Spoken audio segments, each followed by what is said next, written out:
Jangan mau ditakut-takuti polisi, suruh urus dulu tuh Verdi Sambo.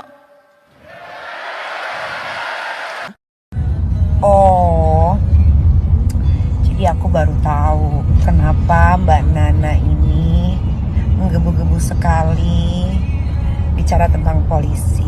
Jadi dulu Mbak Nana itu kepengen jadi menteri, guys, menteri pendidikan. Tapi Bapak Jokowi lebih milih yang satu lagi laki-laki. Yang waras tidak boleh mengalah terhadap mereka para pencoleng-pencoleng agama yang menjadikan agama sebagai alat politik.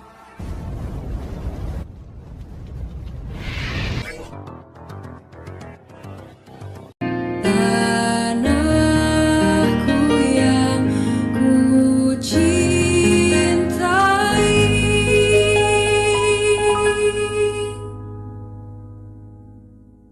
engkau ku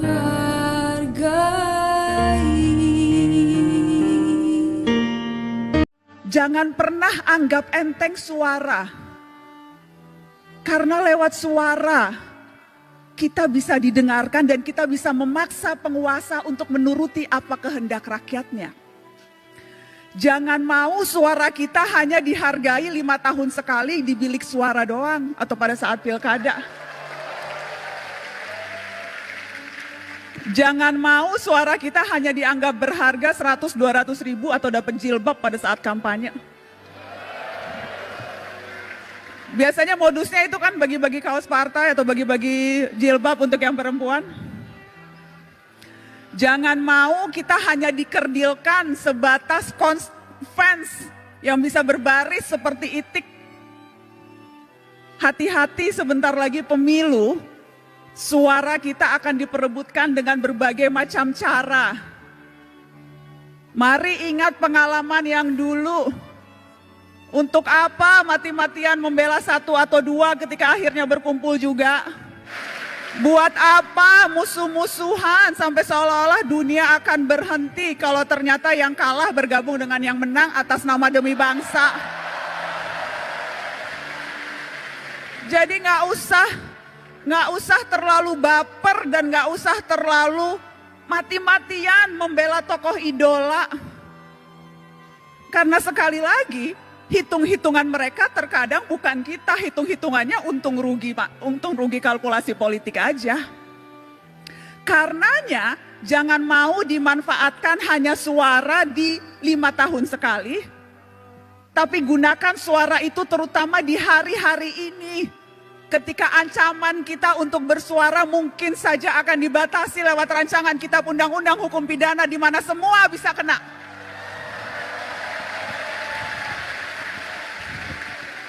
Terlalu berharga suara kita. Dan saya selalu bilang ini, cuma itu yang kita punya, suara. Negara punya yang lain. Negara punya kuasa, negara punya tentara, negara punya uang, kita punya apa? Kita punya suara. Dan yang harus kita waspadai adalah ketika kita terlalu takut dan berusaha mengecilkan suara kita, padahal yang kita butuhkan justru teriakan-teriakan. Jadi ya, menjadi pemimpin, menjadi presiden itu bagus, niat mulia. Tapi perhatikan suara-suara orang yang juga tidak punya kuasa, tetapi kalau berkumpul bisa berdaya. Jadi mari rapatkan barisan. Mari rapatkan barisan. Dan jangan mau ditipu-tipu.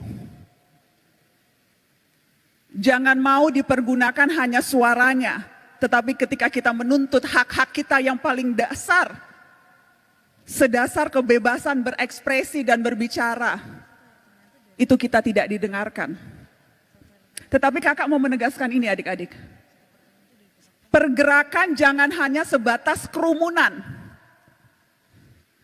Pergerakan terutama gerak mahasiswa, jangan hanya sebatas kumpul-kumpul berkerumun.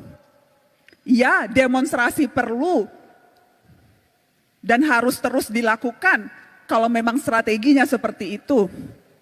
Anak muda hari-hari ini adalah anak muda yang seharusnya pintar memilih dan memilah informasi, mana yang sampah, banyak sampah sekarang di dunia maya, dan mana yang fakta, mana yang berita, mana yang opini, dan hati-hati mana yang propaganda. Dan kalau sudah yakin, sampaikan itu dengan lantang. Jangan mau ditakut-takuti polisi, suruh urus dulu tuh Ferdi Sambo.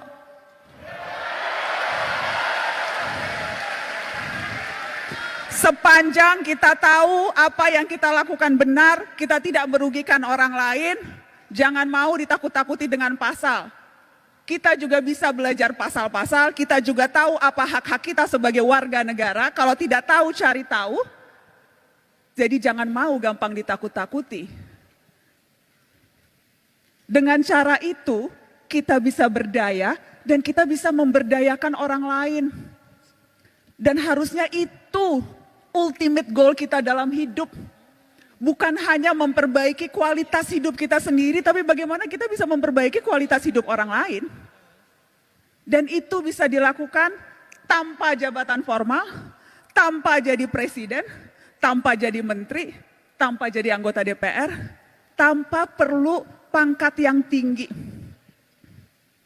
Kita bisa melakukan itu dalam tindakan kecil seharian sekalipun. Karena kuncinya sebetulnya peduli dan bersatu. Kutipan yang selalu saya tunjukkan ke setiap mahasiswa. Ketika Bung Hatta bilang seperti ini, peduli dan bersatu itu adalah kunci. Karena kalau tidak, Indonesia hanya seperti seuntaian gambar di peta. Oh, jadi aku baru tahu kenapa Mbak Nana ini menggebu-gebu sekali bicara tentang polisi. Jadi dulu Mbak Nana itu kepengen jadi menteri, guys, menteri pendidikan. Tapi Bapak Jokowi lebih milih yang satu lagi laki-laki. Akhirnya retaklah hatinya, guys. Jadi semua kabinetnya Bapak Jokowi, aku presiden tercinta, semua pasti digebu-gebuin sama Mbak Nana. Karena masalah hati hancur tidak terpilih menteri. Waduh. Semangat ya Mbak Nana. Semoga nanti di presiden berikutnya Mbak Nana bisa kepilih jadi menteri. Lagian kenapa sih haus banget sama kedudukan dan jabatan? Udah cukup lah begitu. Jadi pembawa berita, bisa wawancara para petinggi. Tapi nggak bisa wawancara Pak Sigit ya, Bapak Kapolri ya. Ditolak ya. Ujian. Mungkin Bapak Sigitnya lagi sibuk kali Mbak. Positive thinking aja, jangan sujon. Tuh, makanya semua polisi dilibas sama Mbak Nana. Harusnya Mbak Nana tuh bilang oknum, kayak saya nih. Tuh, oknum Serang tuh. Yang kasus saya di atensi.